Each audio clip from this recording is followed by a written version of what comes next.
Río de escaso caudal que ha sido objeto de constantes sátiras por parte de novelistas y poetas.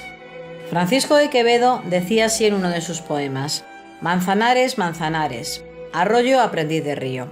Y Tirso de Molina, en su Cigarral III, dijo contra el río madrileño: como Alcalá y Salamanca, tenéis vacaciones en verano y curso solo en invierno. Sin embargo, en la prehistoria el río había cogido una intensa actividad humana, no solo en el actual término de Madrid, sino también en otros puntos de su curso.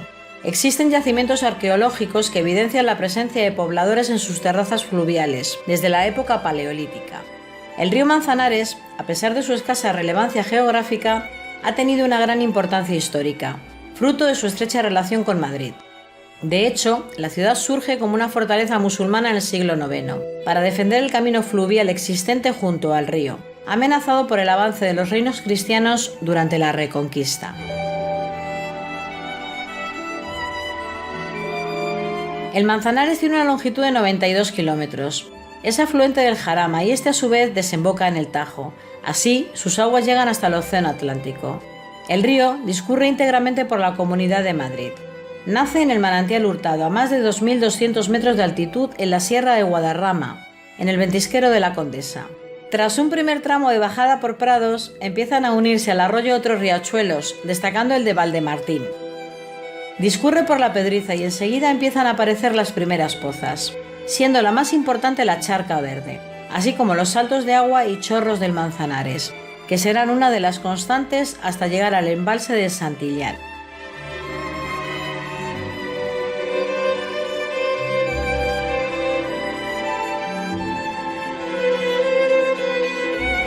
En la presente imagen parece que estemos en Escocia. Pues no, estamos en Madrid, exactamente en el embalse de Santillana.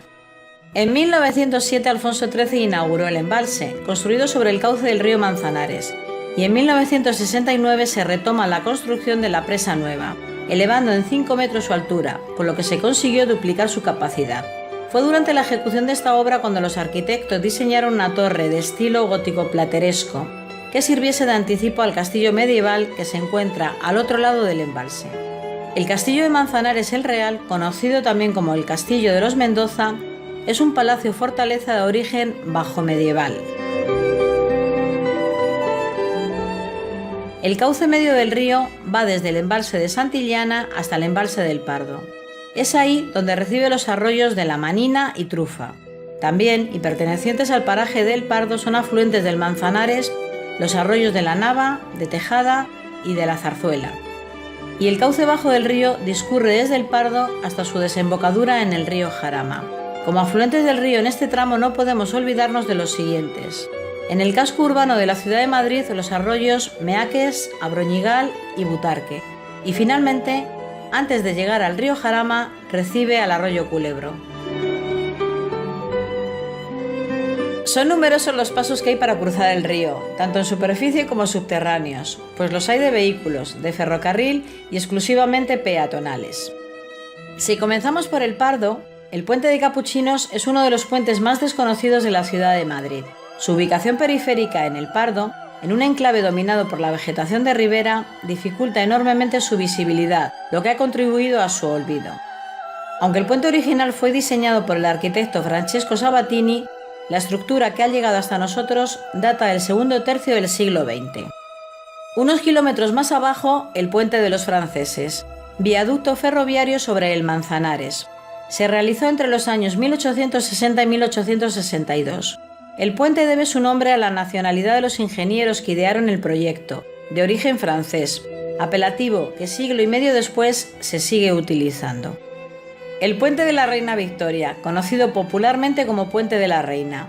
En 1909, con el objeto de promover el acceso a la zona de San Antonio de la Florida, se decidió encargar la sustitución del Puente Verde por el Puente de la Reina, cuyas obras fueron ejecutadas en 10 meses. Durante la Segunda República recibió la denominación de Puente de Galicia. Una vez finalizada la Guerra Civil, recuperó su nombre original, que fue dado en honor a la reina Victoria Eugenia, con la que contrajo matrimonio Alfonso XIII. Siguiendo el curso del río y a poco más de 1 kilómetro nos encontramos con el Puente del Rey. En este punto, solo llamar su atención sobre la piscina que se construyó unos metros antes del mencionado puente, justo a la altura de la glorieta de San Vicente, bautizada con el nombre de Piscina La Isla. A principios de los años 30 se dio luz verde a la construcción de un club social y deportivo en pleno centro del río.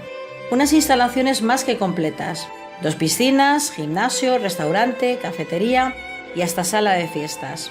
La Piscina La Isla se construyó sobre una verdadera isla, un trozo de terreno natural de unos 6.000 metros cuadrados que la primera canalización decidió respetar. En esa lengua de tierra se planteó un edificio con forma de barco que fuese realmente moderno, en sintonía con las corrientes arquitectónicas de vanguardia que aparecían por todo el continente. A pesar de todo aquel derroche, no pudo resistir las obras de la segunda canalización del Manzanares, acometida a principios de la década de los 50, tras más de un desbordamiento del río. El de Segovia es el puente más antiguo de la ciudad. Su construcción fue ordenada por Felipe II a su arquitecto preferido, Juan de Herrera, autor también del Monasterio del Escorial y del Palacio Real de Aranjuez. Puente de Toledo. Curiosa historia la de este puente. El origen de esta construcción data del siglo XVII, cuando Felipe IV proyectó enlazar la villa de Madrid con el Camino de Toledo, por medio de un puente sobre el río Manzanares. El primer proyecto fue construido entre 1649 y 1660 y era conocido con el nombre de Puente Toledana. Sin embargo, una crecida del río lo destruyó poco después, obligando a proyectar uno nuevo en 1671. En 1680, recién terminado el nuevo puente, otra riada lo volvió a destruir. Pedro de Rivera fue encargado de realizar el puente actual en el año 1715. Sin embargo, no se retomó el proyecto hasta 1718, cuando el corregidor de la villa, el marqués de Vadillo, se propuso terminar la obra. Estas comenzaron en 1719 y concluyeron en 1732. Tan solo 92 kilómetros, y como habéis podido ver, qué historia tan intensa contempla nuestro querido río madrileño.